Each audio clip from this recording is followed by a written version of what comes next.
Hello, this is Little Green Ghouls, and welcome back to Goosebumps Revisited, Series 2000. This week, I'm excited to visit Headless Halloween. This book was a pleasant surprise. It's not the conventional Goosebumps story setup. This one follows a protagonist who's a straight-up bully and really unpleasant. That doesn't stop it from being a good time, though. This book has some darker themes to it, and is probably one of the gorier or scarier books in the series. I definitely recommend checking it out if you haven't yet. This 1998 cover is just fine. There's lots of headless action in the story, so it makes sense for it to be featured prominently on the cover. I also liked the solid Halloween vibes with the jack-o'-lantern and the pumpkin patch. Otherwise, I just think it's kind of boring. There wasn't any merchandise to look at, but in the back of the book, we have some promo for the Goosebumps VHS tapes, showing off some of the newer ones like One Day at Horrorland, Bride of the Living Dummy, and Werewolf Skin, each for the low price at $9.98. What a bargain. We also have an updated promo for Goosebumps on the web that seems to be leaning into the Halloween vibes of some of the recent and upcoming books. Our front take says, "Talk about getting ahead," which sounds a little too close to getting head for my comfort, but let's check out the back of this book. Frozen in silence, I squinted into the eerie pale light. Hands popped up from beneath the ground. They shook off dirt and stretched. A dozen hands poked up, shimmering yellow and green in the moonlight. And then heads, human heads, hair caked with dirt, skin loose, hanging from their skulls. They stared at me with pleading eyes, faces twisted, mouths hanging open in pain. "Take me with you," one of them called in a dry whisper. Okay, let's start this summary. The book opens with an introduction to Brandon Plush, and he gets his rocks off scaring people like a true Goosebumps prankster. He even lives by the motto, "Make 'em scream," and acknowledges this is kinda messed up, but he can't help it. It's just too much fun scaring kids. His own father even says he has a cruel streak, so it looks like we're gonna have ourselves the rare Goosebumps villain protagonist.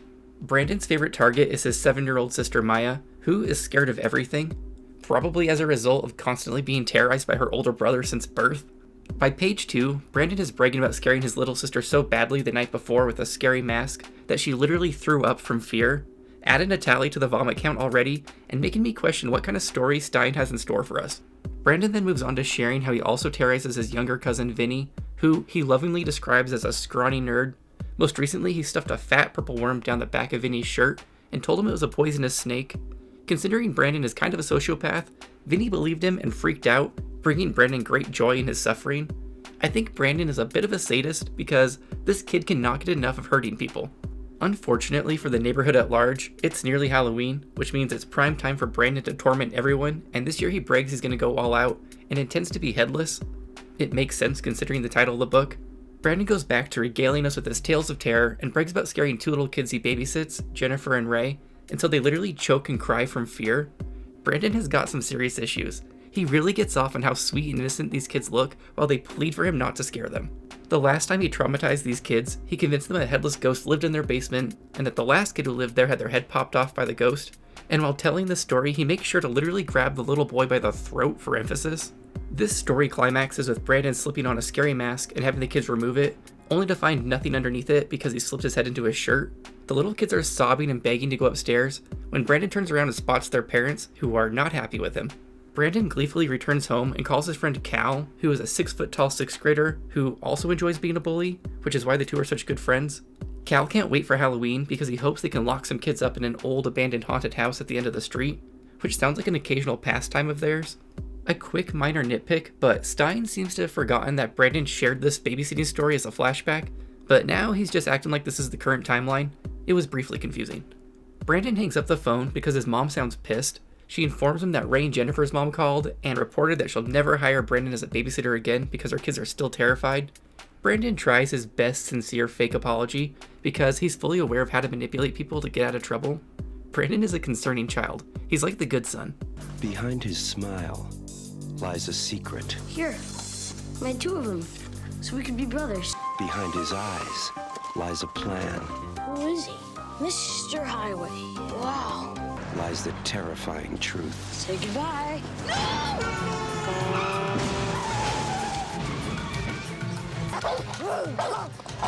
What if there was this boy?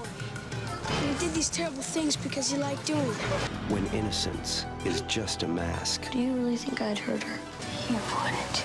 then anyone can become the next victim. The good son. The story then jumps to school the next morning, where Brandon is watching his friend Cal stuff a 4th grader into a locker while he gleefully encourages him. During science class, Brandon is carrying a beaker out into the hall, for reasons unknown, when he spots his cousin Vinny. Brandon seizes the opportunity to scare the kid by flinging water from the beaker onto him, declaring it's acid. Shockingly, Vinny doesn't like this prank, and his screams draw the attention of a giant buff science teacher named Mr. Benson. Brandon ends up getting a lecture on cruelty and the golden rule, and then learns he'll have to stay after school all week to clean the science lab as a punishment. The entire time Brandon's getting lectured, he's just thinking how he'll get his revenge on Mr. Benson soon for having the nerve to tell him to be a decent person. After school, Brandon approaches home when he has a sudden idea for another scare. He climbs up a tree outside his sister's bedroom window and waits patiently for her to return so he can pop in and startle her. She enters the room with a glass of chocolate milk and bowl of potato chips, which of course go flying when Brandon comes screeching through the window. After Maya calms down, she begins working on her Princess Halloween costume. Brandon informs her that he won't be dressing up to trick or treat. He just mostly plans on scaring kids and robbing them of their candy. He also plans on trashing Mr. Benson's house with Cal for punishing him earlier. Maya reminds him that Mr. Benson's house is on the edge of Raven's Ravine, which he's not allowed to play anywhere near because it's like a dangerous cliff with sharp rocks below, and the house backs right up to it. I'm kind of hoping Brandon or Cal take a tumble into the ravine, like Homer.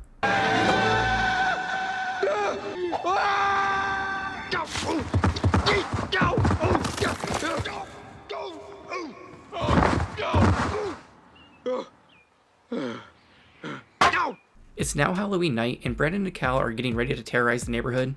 They're both just wearing regular clothes and carrying masks, so they can tuck their heads into their shirts and pretend to be headless when they feel like it, essentially just like the prank on Jennifer and Ray earlier. Unfortunately for them, Brandon's mom informs the boys that they'll be taking cousin Vinny, Maya, and 3 of her friends trick-or-treating. I should mention Vinny is dressed as Darth Vader because he has great taste in costumes. The boys agree to it, but plan on ditching these kids at the first opportunity, and that's exactly what they do. Once a couple blocks away from the house, the 2 boys take off running, leaving the group of 7-year-old girls to fend for themselves. Their escape doesn't go exactly as planned though, because cousin Vinny followed after them in confusion and was unaware he was being ditched. They lead Vinny to an old haunted house at the end of the block and ditch him there. They can hear his screams as they're fleeing, but notice when the screams abruptly stop. It kinda concerns Cal, and he wonders if they should go back to check to see if Vinny is okay, but Brandon insists he'll be fine, and proceeds to scare some kids and rob them of their candy. After a few pages of making kids cry and stealing their shit, the boys decide it's time to trash Mr. Benson's house. They lurk outside until they see Mr. Benson get into his van and drive away.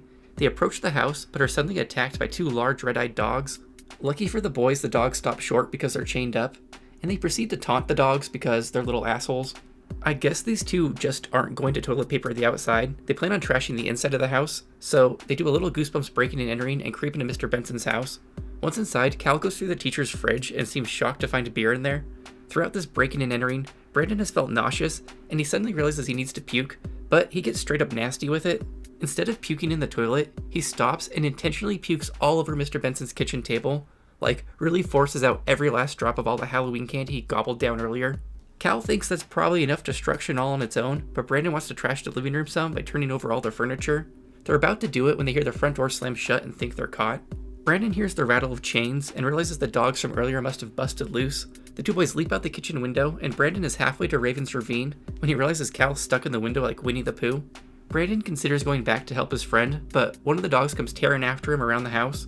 He takes off running and ends up trying to jump across the ravine, but this doesn't go as planned, and Brandon goes sailing right down into the bottom.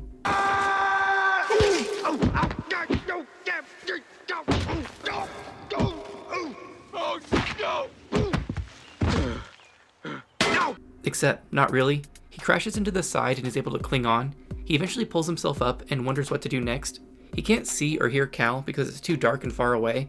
All of this seems kind of odd, and I somewhat suspect Brandon actually died or something. He ends up deciding to walk home, but doesn't know how to get back across, and settles on just following a path through some nearby woods, thinking he'll come across a neighborhood or something, because he'd still like to keep robbing kids of their candy.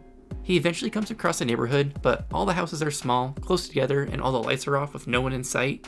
He thinks it's weird and keeps walking, only to see the next street is also dark and abandoned. He finally spots a boy and runs up for directions, but is shocked when he sees the kid is wearing the exact mask as him. There's something fishy going on, and I still think Brandon is dead. This hypothesis is further reinforced when the mystery kid informs Brandon that a boy once died jumping the ravine, and his body was splattered on the rocks at the bottom. The mystery kid introduces himself as Norband and goes by Norb. This is a Tom Marvolo riddle situation, because Norband really is just Brandon shuffled. This bitch is dead. Norb invites Brandon to a Halloween party, and when he first arrives, he freaks out because the house is pitch black. This ends up being because the lights are off and the party's in the basement. Once at the party, it's a classic Halloween party scene with decorations, music, and tables of treats. Brandon goes for a donut, and a kid named Max tells him it's a special donut. This sounds like my kind of party for handing out special treats. He takes a big old bite, only to learn the special part isn't fun, it's worms. He tries to spit it out, but Max and Norb force feed him the rest of the wiggling worm-filled donut. The boys taunt him, stating that they thought he liked scary things, and Brandon tries to escape, but is dragged over to a bobbing for apples station. He's placed in front of a barrel of murky brown water, and then Max and Norb force his head under. They're basically drowning Brandon and promise to stop once he grabs an apple with his mouth. There's some schadenfreude to be had watching a jerk like Brandon get a taste of his own medicine. He decides just to grab an apple, and that's when the barrel of water is no longer murky water, it's actually a barrel of cockroaches. The boys force Brandon's head into the pile of cockroaches and demand he grab a mouthful. Eventually Brandon does, after accidentally swallowing some, and pulls up a mouthful of cockroaches. The room full of kids begin shouting, "Let's get scary, let's get scary," and Brandon begs to be let go. They then drag him over to play a game of Twister.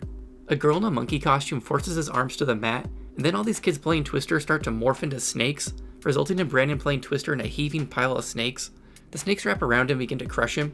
He's able to break free and starts launching snakes into the crowd of chanting kids.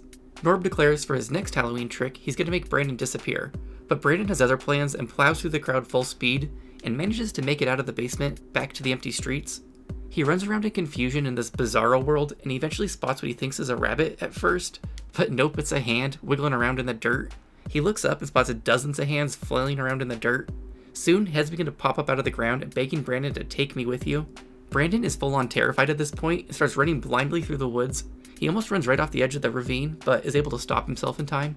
He then realizes the only way out of this strange place is to jump across like how he got there. He goes to take a running start when something at the bottom catches his attention. He looks over the edge and spots a body laying face down.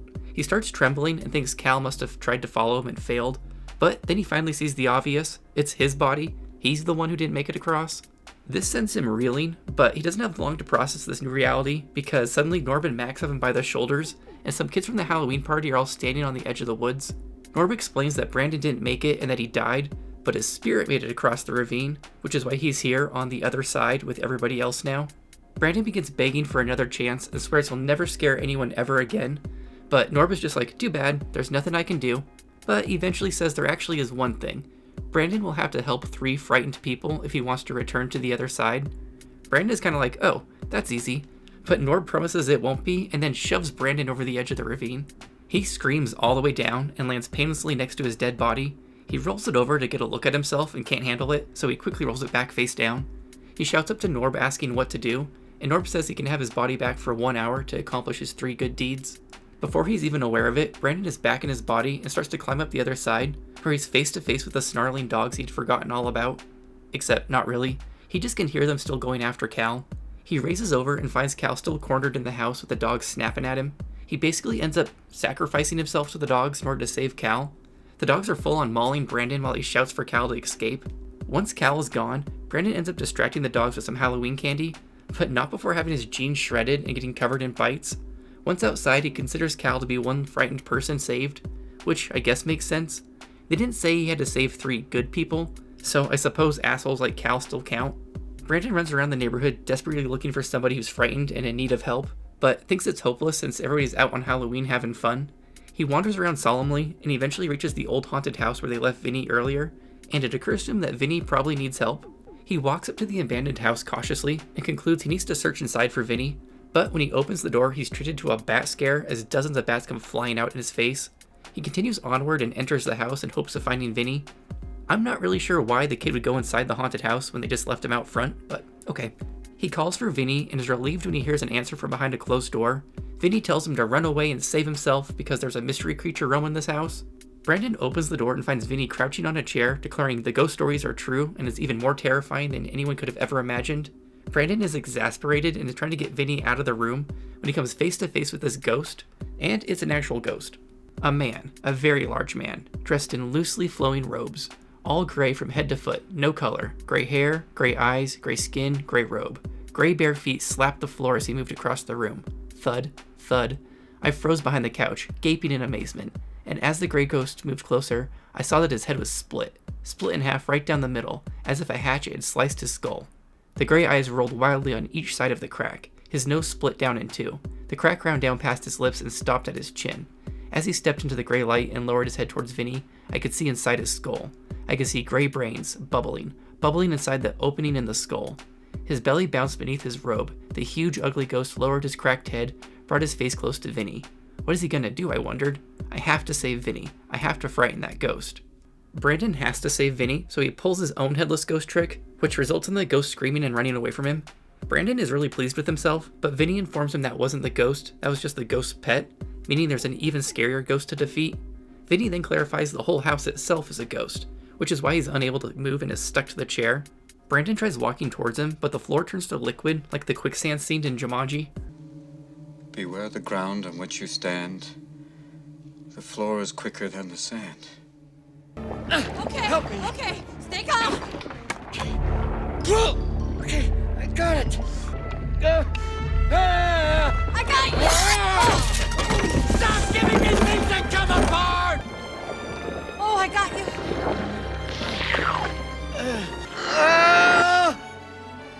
Oh, did I hurt you?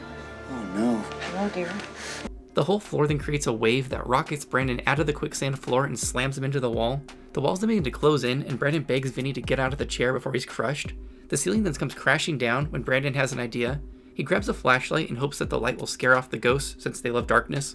This works for some reason, so when Brandon shines the light on the walls, they retract, and when he shines the light on Vinny's chair, it shrinks into nothing, freeing him. Together, the two boys race out of the haunted house and all the way back to Vinny's home.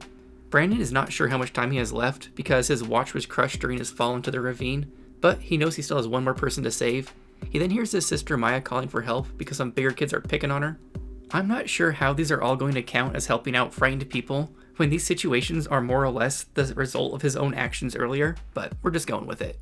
He tries out his headless ghost trick on the bullies, but they just laugh and try to force Brandon to climb a tree, which he doesn't have time for. The bullies then start suddenly screaming as Brandon's body just crumples to the ground dead out of the blue because, surprise, the hour is up. The bullies and his sister take off running, but he still considers this a victory and thinks he saved 3 frightened people. He stuffs his own dead body under a bush and races back to find Norb across Raven's Ravine to share the good news. He leaps effortlessly across the ravine and spots Norb and excitedly tells him he saved 3 frightened people. But Norb just laughs and says, "Oops, just joking." Brandon stares in confusion as Norb then pulls off his mask and he's face to face with himself. This then gets even more confusing because then he pulls off another mask and reveals Norb is a headless ghost who just dressed up as Brandon for Halloween. That's why his name was Brandon Shuffled. So this ghost is just some random headless kid. The other costume kids all pull off their masks to reveal bodies in varying stages of decay. Norb then lets Brandon know that he's one of them forever. Brandon then asks if it's still Halloween, and it's kind of like, what plan does he have up his sleeve? But in a final page twist, he doesn't have one. Brandon accepts that he's dead and suggests that they all go terrorize some trick-or-treaters, and that's how this one ends. Brandon kinda got what he deserved. Overall, I thought Headless Halloween was a really fun book. I liked having a protagonist who was objectively horrible, and it was fun watching him get a taste of his own medicine throughout the book. Brandon was awful, and he stayed that way. I thought the events at the Halloween party were great, with Brandon eating a worm donut and bobbing for apples and cockroaches. I also enjoyed the somewhat random inclusion of the ghost and haunted house scene towards the end of the story. The unhappy ending seemed perfect for this book because I didn't really want to see Brandon redeemed, and I think ending the book with him as a rotten little ghost suited him well. The stuff with the Norb mask was really clunky though. I'm gonna give this one 5 out of 5 ravines. This story was a good time from start to finish, but the sloppy Norb storyline ending did make me consider giving it 4 stars. As far as the vomit count goes, Headless Halloween delivered. First, within 2 pages, we have Maya puking from fear, and then later that nasty scene in the kitchen with Brandon releasing some revenge vomit on his science teacher's kitchen table. This brings our Series 2000 total to 11 vomits. Well, that's it for Headless Halloween. This book had a bit of a mean streak to it, but I liked it quite a bit. Next week is Attack of the Graveyard Ghouls, and just based off the cover, it looks like we're in for a zombie adventure. It also got a reprint in 2015, so it can't be all that bad. Let me know in the comments what you thought of A Headless Halloween. Did you enjoy this one as much as me? Do you think Brandon is having a grand old time on the other side? Do you think they're just gonna find his body randomly stuffed under a bush instead of the ravine? Also, what did you think of my Halloween movie horror clips? I thought about doing horror movie kids, but YouTube gets pissed when there's too many clips involving children and tanks the video. It's also a good excuse to feature a major horror movie franchise. Anyways, as always, thanks again for watching, and make sure you subscribe for The pride. The love.